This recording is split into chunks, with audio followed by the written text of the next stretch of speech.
আন্দোলন কৰাৰ কাৰণে মোক NIA লগাইছিলে আৰু এতিয়া অসমৰ প্ৰিয়তম মানুহজনক যেতিয়া কেইটামান গাধই নি মাৰিলে ৰাং কুকুৰ কেইটামানে নি মাৰিলে অসমৰ মানুহৰ ক্ষোভটোক পাতলাবৰ কাৰণে ইহঁতক কেইদিনমানৰ কাৰণে ৰাখি থৈছে নহয় এখন পকাত মেট্ৰেছ দি তাৰ ওপৰত বিচনা চাদৰখন পাৰি দিলে সেইটো 5 ষ্টাৰৰ চিষ্টেমে বনাই দিব পাৰি নতুনকে বনোৱা এখন জেল তাত কোনো মানুহ দুনো নাই একদম বিল্ডিং চাফ চিকুণ হৈ আছে এজনো অভিযুক্ত তাত আৰু নাই তেওঁলোকক যেতিয়া তাত ৰাখিব গোটেই জেলখনৰ মালিকে তেওঁলোক হৈ গ'ল নে নাই আমিতো গুৱাহাটী জেলত কেইবা হাজাৰ মানুহ থাকো ইমানকণ ঠাই দিয়ে আমাক থাকিবলৈ গাটো লৰাবলৈ ইফালে ইফালে নোৱাৰি আৰু কোনোবা দিন মেট্ৰেছ পাইছিলো নেকি ফটা কম্বল উৰহে খাই উৰহে আপুনিওতো কিছুদিন জেলত আছিলে আপুনিতো জানে আপুনি কেনেকুৱা পাইছিলে তেতিয়া ভিতৰত গ'লেহে গম পাম এচিও যদি দিছে আৰু কি সুবিধা দিছে 5 ষ্টাৰ ফেচিলিটি দিছে নেকি কেনেকে জানিম খালি দেখিছো যে সদায় কিন্তু লগ ধৰিবলৈ মানুহক দি আছিলে আপুনি আমাকতো NIA লগাওঁতে কি কৰিছিলে ৱাইফ যাবৰ কাৰণে পাৰ্মিশ্যন লৈ যাব লাগে ডেইলি কোৰ্টৰ পৰা কৰিছিলে নে নাই আন পৃথিৱীৰ কোনো মানুহক যাবলৈ দিয়া নাছিলে কেনেকুৱা কষ্টত দিন কটাইছিলো চব আপুনি কৰিছিলে আপুনি আৰু সৰ্বানন্দ সোণোৱালে কা আন্দোলনৰ সময়ত মোক গুলিয়াবৰ কাৰণে দিল্লীৰ অৰ্ডাৰ উলিয়াই লৈছিলে নাজানো বুলি ভাবে মই যদি এনকুৱাৰী কৰিলো প্ৰথম জেলত যাব পবিত্ৰ মাৰ্ঘেৰিটা দ্বিতীয়তে যাব ছিংগাপুৰৰ ৰাষ্ট্ৰদূতজন 3 নম্বৰতে যাব শ্যাম কানু মহন্তৰ তেওঁৰ পত্নী তাৰ পাছতহে আহিব সিদ্ধাৰ্থ শৰ্মা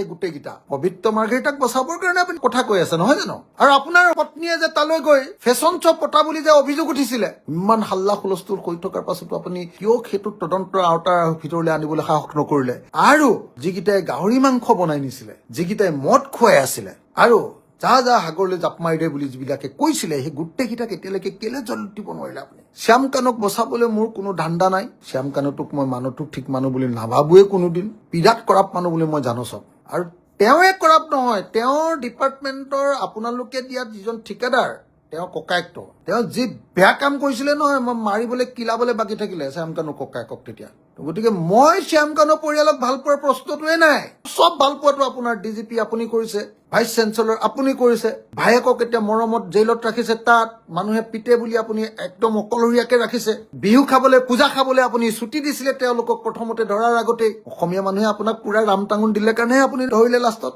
নহ'লেতো শ্যাম কানুক এৰিয়ে দিছিলে আপুনি সেইকেইটা আপোনালোকক ধৰা দিছে আমি মুখ মেলা নাই বুলিহে হওক সোনকালে শেষ হৈ যাওক বুলি ভাবি চব কথা এফালৰ পৰা যেতিয়া গাম আপুনিতো কৈছে যে ডাঙৰ মানুহ 3 মাহ থকা মইতো বাৰু এটা সংগঠনৰ সভাপতি আছিলো ইনো কিহৰ কিডাল আছিলে হাৰামিটো মোৰতো সন্দেহ আছে শ্যাম কানুৱে চাগে মোৰ এই লাইভটো চাই আছে মোৰতো সন্দেহ আছে যে শ্যাম কানুক আপুনি ফোনো দি থৈছে মোৰতো সন্দেহ আছে যে আপুনি সিদ্ধাৰ্থক ফোন দি থৈছে মাজে মাজে এটা দুটা আপুনিও ফোন কৰিছে যদিও মোৰ সন্দেহে আছে ভালকে জানো যে আপুনি তেওঁলোকক কৈছে যে ছাৰ তহঁতে ইলেকশ্যনলৈকে বেল পেটিশ্যন নামাৰিবি তহঁতি তাতে থাক বাহিৰলৈ ওলালে এনে মাৰহে খাবি ইলেকশ্যন শেষ তহঁতি ওলাবি কেছো শেষ আপুনিতো এইটোৱে বুদ্ধি কৰি আছে ন একদিনতে কেছ শেষ হ'ব চাৰ্জ ফ্ৰেমৰ দিনাই কেছ ফিনিছ শ্যাম কানু বগা হৈ গ'ল আৰু কোৰা কাগজ একেদিনাই আপোনাৰ বুদ্ধিটো মই নজনা হয় শ্যাম কানু মহন্ত সিদ্ধাৰ্থ শৰ্মা এই দুজনক হিমন্ত বিশ্ব শৰ্মাই বচাবৰ কাৰণে কি কৰি আছে আমি নজনাকে আছো নেকি আপুনি জুবিন গাৰ্গক লৈ যিমান খেলা খেলিছে পৃথিৱীৰ কোনো দেশৰ কোনো শাসকে কোনো মুখ্যমন্ত্ৰী কোনো প্ৰধানমন্ত্ৰীয়ে তেওঁলোকৰ যুগৰ আটাইতকৈ ডাঙৰ গায়কজনক লৈ কোনেও ইমান খেলা নেখেলে মই নকওঁ বুলি ভাবি থাকো আপুনি জুবিন গাৰ্গৰ পৰিয়ালক যিমান ব্লেকমেইল কৰিছে পৃথিৱীৰ কোনো দেশৰ মুখ্যমন্ত্ৰী কোনো দেশৰ প্ৰধানমন্ত্ৰীয়ে কোনো এজন এনেকুৱা ধৰণৰ সেই যুগৰ এজন প্ৰবাদ প্ৰতিম সদৃশ এজন মানুহৰ মৃত্যুত তেওঁ পৰিয়ালক এনেকুৱা ধৰণৰ কষ্ট নিদিয়ে প্ৰত্যেকটো কথাত আপুনি মিছা কথা কৈছে ছিংগাপুৰৰ পৰা বোলে আপুনি চাৰ্টাৰ্ড ফ্লাইটত আনে বোলে আনিলে দিল্লীৰ পৰা চাৰ্টাৰ্ড ফ্লাইটত আনিলে নে নাই বস্তুৰ লগত আপুনি ভৰাই লৈ আহিছে জুবিন দা লাগেজত মালৰ লগত আপুনি ভৰাই লৈ আহিছে ন জুবিন দাক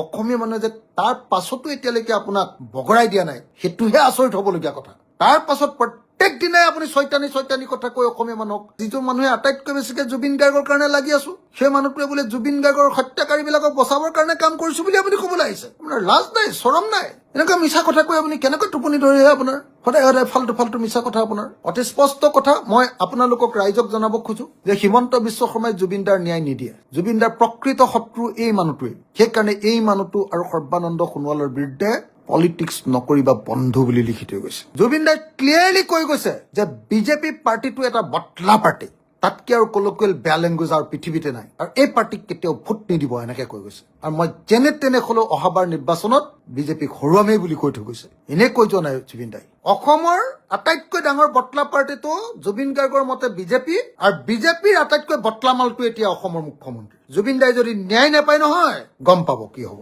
মই জানো যে বিদেশত তদন্ত কৰিবলৈ হলে অসম পুলিচে ষ্টেটৰ পুলিচে কেতিয়াও সেই তদন্ত কৰাটো সম্ভৱপৰ নহয় তাকো একদম ছিংগাপুৰৰ নিচিনা হাইফাই এখন দেশত আধুনিক মডাৰ্ণ সেই দেশখনক যদি তদন্ত কৰিবলৈ যায় আমাৰ পুলিচে বেঙা হৈ চাই থকাৰ বাহিৰে একো নহব তাত গতিকে ভাৰতবৰ্ষৰ বেষ্ট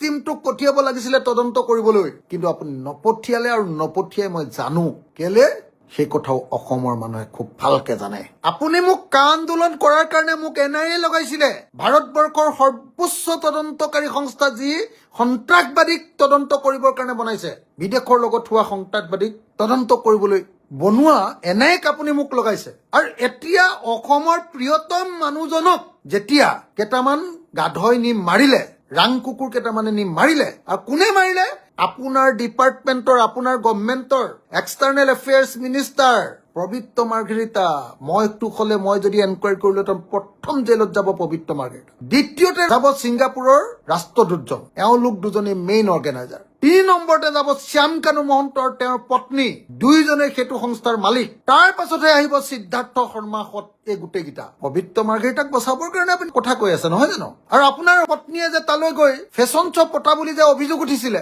ইমান হাল্লা হুলস্থুল হৈ থকাৰ পাছতো আপুনি কিয় সেইটো তদন্তৰ আওতাৰ ভিতৰলৈ আনিবলৈ সাহস নকৰিলে এতিয়ালৈকে কিয় আপুনি পবিত্ৰ মাৰ্ঘেৰিটাক জেললৈ নিক্ষেপ কৰিব নোৱাৰিলে আৰু যিকেইটাই গাহৰি মাংস বনাই নিছিলে যিকেইটাই মদ খুৱাই আছিলে আৰু যা সাগৰলৈ জাপ মাৰি দে বুলি যিবিলাকে কৈছিলে সেই গোটেইকেইটাক এতিয়ালৈকে কেলে জল দিব নোৱাৰিলে আপুনি অসমৰ মানুহৰ ক্ষোভটোক পাতলাবৰ কাৰণে ইহঁতক কেইদিনমানৰ কাৰণে ৰাখি থৈছে নহয় আপুনি কৈছে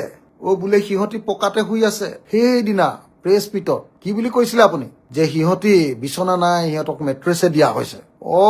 এখন পকাত মেট্ৰেছ দি তাৰ ওপৰত বিচনা চাদৰখন পাৰি দিলে সেইটো 5 ষ্টাৰৰ চিষ্টেমে বনাই দিব পাৰি নতুনকে বনোৱা এখন জেল তাত কোনো মানুহ দুনো নাই একদম বিল্ডিং চাফ চিকুণ হৈ আছে এজনো অভিযুক্ত তাত আৰু নাই তেওঁলোকক যেতিয়া তাত ৰাখিব গোটেই জেলখনৰ মালিকে তেওঁলোক হৈ গল নে নাই আমিতো গুৱাহাটী জেলত কেইবা হাজাৰ মানুহ থাকো ইমান কণ ঠাই দিয়ে আমাক থাকিবলৈ গাটো লৰাবলৈ ইফালে ইফালে নোৱাৰি আৰু কোনোবা দিন মেট্ৰেছ পাইছিলো নেকি ফটা কম্বল উৰহে খাই উৰহে আপুনিওতো কিছুদিন জেলত আছিলে আপুনিতো জানে আপুনি কেনেকুৱা পাইছিলে তেতিয়া এই কেছত আপুনিওতো জেলত গৈছিলে তেতিয়া কেনেকুৱা পাইছিলে এতিয়া ইহঁতক যে বৰ ধুনীয়া সুবিধা কৰি দিছে আপুনি মেট্ৰেছ নতুন জেইল পানী চানীৰ সব সুবিধা আছে ভিতৰত গলেহে গম পাম এচিও যদি দিছে কেনেকেনো গম পাম এতিয়া আমি তাতো কোনো খবৰ ইয়ালৈ আহিব নিদিয়ে ক'ব নোৱাৰে আৰু কি সুবিধা দিছে 5 ষ্টাৰ ফেচিলিটি দিছে নেকি কেনেকে জানিম খালি দেখিছো যে সদায় কিন্তু লগ ধৰিবলৈ মানুহক দি আছিলে আপুনি সেইটো কিন্তু দেখিছো আমাকতো NIA লগাওঁতে কি কৰিছিলে ৱাইফ যাবৰ কাৰণে পাৰ্মিশ্যন লৈ যাব লাগে ডেইলি কোৰ্টৰ পৰা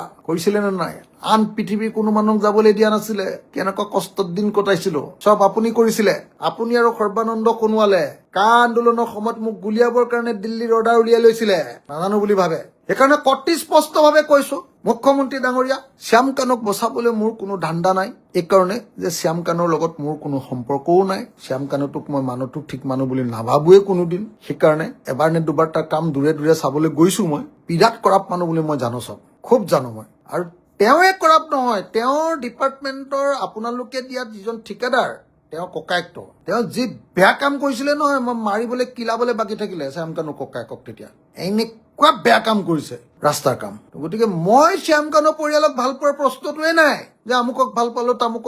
তামুকৰ প্ৰতি সব ভাল পোৱাটো আপোনাৰ DGP আপুনি কৰিছে ভাইচ চেঞ্চেলৰ আপুনি কৰিছে ভায়েকক এতিয়া মৰমত জেইলত ৰাখিছে তাত মানুহে পিতে বুলি আপুনি একদম অকলশৰীয়াকে ৰাখিছে ধুনীয়া সা সুবিধা দি ৰাখিছে হয়নে নহয় কওক বিহু খাবলৈ পূজা খাবলৈ আপুনি ছুটি দিছিলে তেওঁলোকক প্ৰথমতে ধৰাৰ আগতে অসমীয়া মানুহে আপোনাক পুৰা ৰামটাঙুন দিলে কাৰণেহে আপুনি ধৰিলে লাষ্টত নহলেতো শ্যাম কানুক এৰিয়ে দিছিলে আপুনি দিছিলে নাই কওক যদি আপুনি হত্যাকাণ্ড বুলি জানিছিলে যদি তেওঁৰ ৱাইফে বৌয়ে নজনাকে তেওঁক যদি ধৰিলে বেয়া পাব বুলি যদি কৈছিলে তেতিয়াহ'লে আপুনি কিয়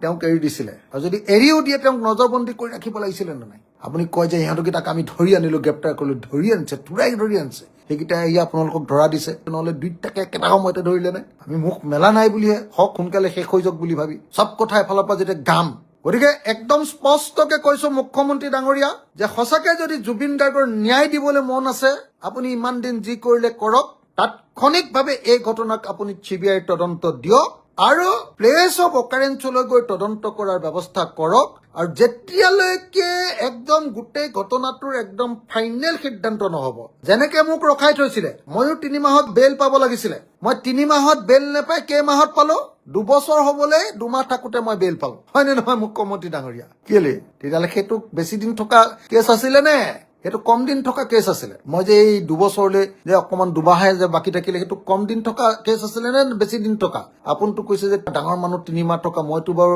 এটা সংগঠনৰ সভাপতি আছিলো, ইনো কিহৰ কিডাল আছিলে হাৰামিটো? কিহৰ কিডাল আছিলে আপুনি মোক কওক। মোৰতো সন্দেহ আছে শ্যাম কানুৱে চাগে মোৰ এই লাইভটো চাই আছে, মোৰতো সন্দেহ আছে যে শ্যাম কানুক আপুনি ফোনো দি থৈছে, মোৰতো সন্দেহ আছে যে আপুনি সিদ্ধাৰ্থক ফোন দি থৈছে, মাজে মাজে এটা দুটা আপুনিও ফোন কৰিছে যদিও মোৰ সন্দেহে আছে। মই এইটো কথা জানোৱেই, ভালকে জানো যে আপুনি তেওঁলোকক কৈছে যে ছাৰ তহঁতে ইলেকশ্যনলৈকে বেল পেটিশ্যন নামাৰিবি, তহঁতি তাতে থাক, বাহিৰলৈ ওলালে এনে মাৰহে খাবি, ইলেকশ্যন শেষ তহঁতি ওলাবি, কেছো শেষ, হয়নে নহয় কওক? আপুনিতো এইটোৱে বুদ্ধি কৰি আছে ন? একদম স্পষ্ট ৰূপত ভাৰতৰ আইনত কৈ দিছে BNSS সেকশ্যন 112, 114 যে বিদেশত হোৱা তদন্তত সদায় কোৰ্টৰ জৰিয়তে লেটাৰ অফ ৰিকুৱেষ্ট বা লেটাৰ ৰগেটৰী পঠিয়াব লাগিব। তাক লৈ চেন্নাই কোৰ্টে স্পষ্ট ৰূপত, তামিলনাডুৰ হাইকোৰ্টে স্পষ্ট ৰূপত একদম চিষ্টেম বনাই দিছে, কৈছে যে MLA থাকিলেই নহব,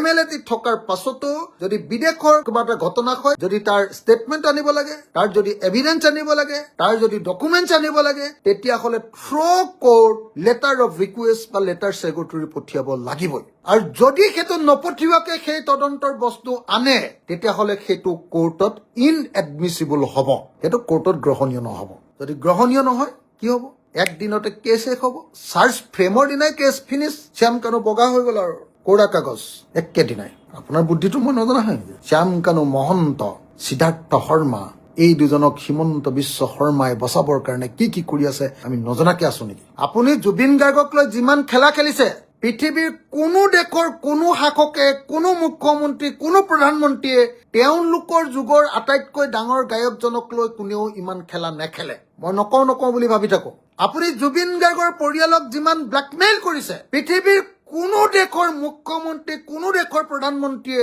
কোনো এজন এনেকুৱা ধৰণৰ সেই যুগৰ এজন প্ৰবাদ প্ৰতিম সদৃশ এজন মানুহৰ মৃত্যুত তেওঁৰ পৰিয়ালক এনেকুৱা ধৰণৰ কষ্ট নিদিয়ে। প্ৰত্যেকটো কথাত আপুনি মিছা কথা কৈছে। ছিংগাপুৰৰ পৰা বোলে আপুনি চাৰ্টাৰ্ড ফ্লাইটত আনে, বোলে আনিলে? দিল্লীৰ পৰা চাৰ্টাৰ্ড ফ্লাইটত আনিলে নে নাই? বস্তুৰ লগত আপুনি ভৰাই লৈ আহিছে জুবিন দা, লাগেজত মালৰ লগত আপুনি ভৰাই লৈ আহিছে ন জুবিন দাক?